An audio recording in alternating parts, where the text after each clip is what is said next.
Bonjour à tous et bienvenue au potager naturel de Flo. Aujourd'hui, nous allons voir comment obtenir une bonne terre de jardin pour les futures récoltes de 2024. Nous verrons quel type de matière organique utiliser, en quelle quantité et à quel moment doit-on l'incorporer à son sol au potager. Dans cette vidéo, je ne parlerai pas de la fertilité chimique, les engrais chimiques, qui n'a pas du tout sa place dans un jardin naturel, qui en plus est très coûteuse et qui déséquilibre votre sol ainsi que la vie du sol.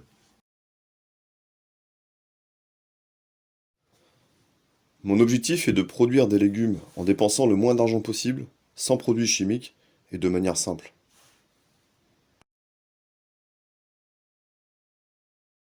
Rendre sa terre fertile peut se résumer à un concept très simple. Mettre tout en œuvre pour favoriser le développement de la vie du sol. Le jardinier ne peut observer qu'une infime partie de la vie du sol. C'est ce qu'on appelle les macro-organismes, comme les vers de terre par exemple. La fertilité du sol n'est pas amenée par le jardinier, mais c'est bien la vie du sol qui crée cette fertilité. Le jardinier se contente d'amener de la matière organique pour favoriser le développement de cette vie du sol.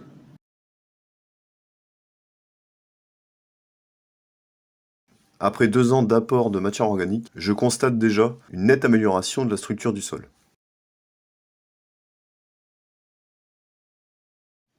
Comme de nombreuses méthodes au jardin, il y a toujours des avantages et des inconvénients. Les inconvénients que j'identifie pour le dépôt de matière organique directement sur votre terre sont déjà le fait de devoir le faire continuellement, c'est-à-dire que vous allez devoir apporter de la matière organique tout au long de l'année pour entretenir cette fertilité. Le deuxième inconvénient, c'est que c'est un processus qui est quand même assez long, d'autant plus long que votre terre de départ est peut-être pas forcément propice à faire du jardin. Cela dit, utiliser de la matière organique dans son potager présente de nombreux avantages. Le premier évidemment, c'est le respect de la nature. La matière organique, vous la trouvez déjà sur place. Vous pouvez déjà récupérer la matière organique aérienne, c'est-à-dire toutes les légumes, les légumes feuilles notamment. Vous pouvez mettre tout ça sur vos zones de culture. Tous vos déchets verts sont valorisés. Et ensuite, vous pouvez élargir vos recherches de matière organique aux abords même du jardin. Je pense notamment aux tontes de pelouse. Tout ce que vous retirez, vous arrachez des herbes, vous taillez, vous tondez votre pelouse, tout ça repart finalement sur place. Ça rend l'entretien du jardin beaucoup plus sympathique. Pour prendre soin de la vie du sol, il y a 2 actions à faire. La première action est de protéger l'habitat de toute cette vie du sol, c'est-à-dire de couvrir le sol. On peut le couvrir par exemple avec de la paille ou de la tonte de gazon. Pour prendre soin de la vie du sol, il va falloir également penser à la nourrir.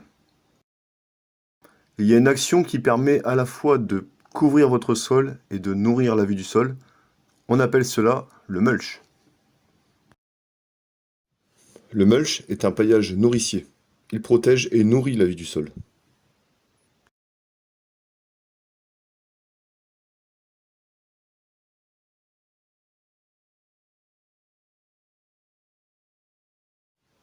La quantité suffisante est la quantité que votre sol est capable d'absorber. Autrement dit, la quantité de matière organique que la vie du sol peut digérer sur un temps donné. Cela dépend donc de la terre de départ de chacun. Je dirais que la meilleure des matières organiques déjà, c'est celle que vous avez vraiment à portée de main. Si vous avez des feuilles, vous mettez des feuilles. Si vous avez de la tonte de gazon, vous avez de la tonte de gazon. Si vous avez possibilité d'avoir du BRF, vous mettez du BRF, des copeaux, du carton, du bois.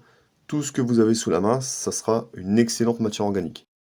L'idée, ça va être de la diversifier entre ce qu'on appelle les matériaux verts, exemple la tonte de gazon, et les matériaux bruns, exemple le carton, le bois. Pour entretenir mon potager, il m'arrive très souvent de récupérer, de couper les herbes sauvages dans mon allée afin de les mettre sur mes zones de culture. Quelque part, je déplace la fertilité dans les zones qui m'intéressent le plus, c'est-à-dire là où je produis mes légumes.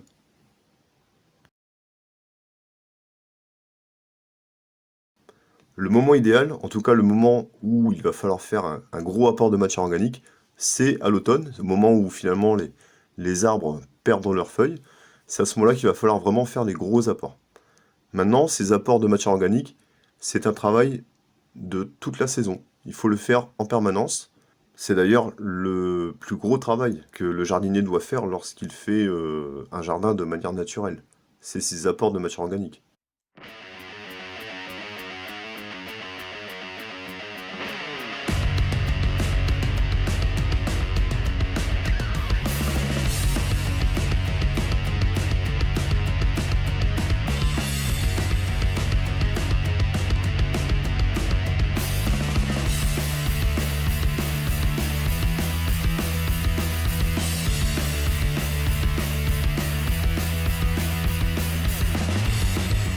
Je vous remercie d'avoir regardé cette vidéo jusqu'au bout et je vous dis à très bientôt sur la chaîne du Potager Naturel de Flo.